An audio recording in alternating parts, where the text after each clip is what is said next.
আজকে আমি বানাবো চকলেট কেক, তাও আবার অরিও বিস্কিট দিয়ে। এই কেকটা খুব সামান্য উপকরণেই হয়ে যাবে। কেকটা খেতে খুবই টেস্টি হয়। তো শুরু করা যাক।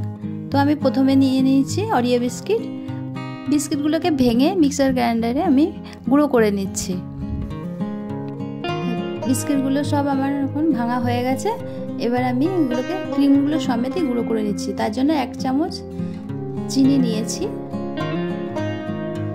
তো গুঁড়ো করা হয়ে গেছে। এবার একটা বাটিতে আমি ঢেলে নেব।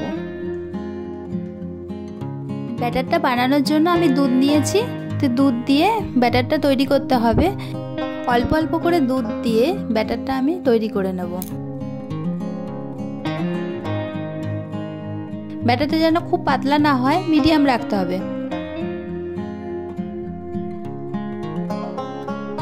তো ব্যাটারটা আমার তৈরি হয়ে গেছে। এখানে আমি 1/2 চামচ বেকিং পাউডার দিয়ে দেবো। বেকিং সোডা না দিলেও হবে, এখানে শুধু বেকিং পাউডার দিলেই হবে। তো এখানে আলতো হাতে আমি মিশিয়ে নিচ্ছি।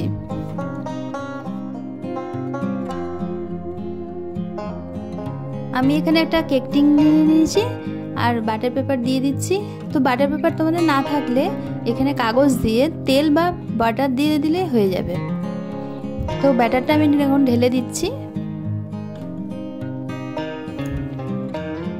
কেক টিনটা আমি এখন একটু ট্যাপ করে নিচ্ছি যাতে এতে কোনো এয়ার বাবলস না থাকে।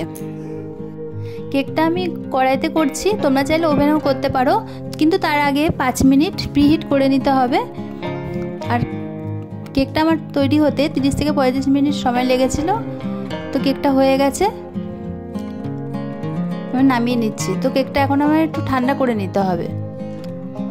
এখানে ডার্ক চকলেট নিয়েছি, 1 চামচ বাটার আর একটু দুধ নিয়ে নিয়েছি। আর ডবল বয়লারে আমি চকলেটটা মেল্ট করে নিচ্ছি। কেকটা আমার ঠান্ডা হয়ে গেছে। এবার আমি ডিমোল্ড করে নিচ্ছি।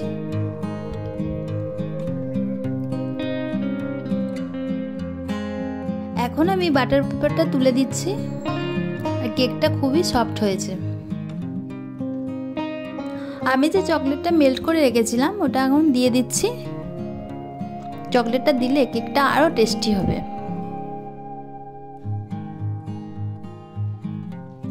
চকলেটটা দেওয়া হয়ে গেলে কেকটা খানিকক্ষণ ফ্রিজে রাখতে হবে, তাহলে ভালো সেট হয়ে যাবে। কিন্তু এখানে তো সময় নেই, তাই আমি কিছুক্ষণ রেখেই বার করে নিয়েছিলাম। তোমরা চাইলে কেকটা বাড়িতে ট্রাই করতে পারো। তো কোনো ঝামেলা ছাড়া কেকটা কত সুন্দর তৈরি হয়ে গেছে। তো কেকটা আমি এখন কেটে নিচ্ছি।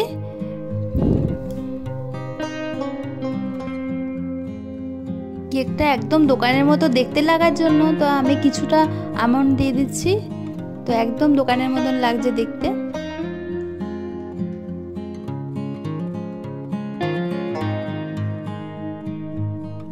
কেকটা আমার গার্নিশিং করা হয়ে গেছে। তো বন্ধুরা দেখুন কেকটা কত সুন্দর লাগছে। এই কেকটা আপনার বাচ্চাদের টিফিনেও দিতে পারবেন।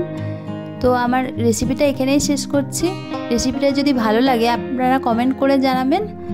আর যদি ভিডিওটা ভালো লাগে তাহলে লাইক সাবস্ক্রাইব করে দেবেন। আমার ভিডিওটা এখানেই শেষ করছি। আপনারা ভালো থাকবেন। টাটা।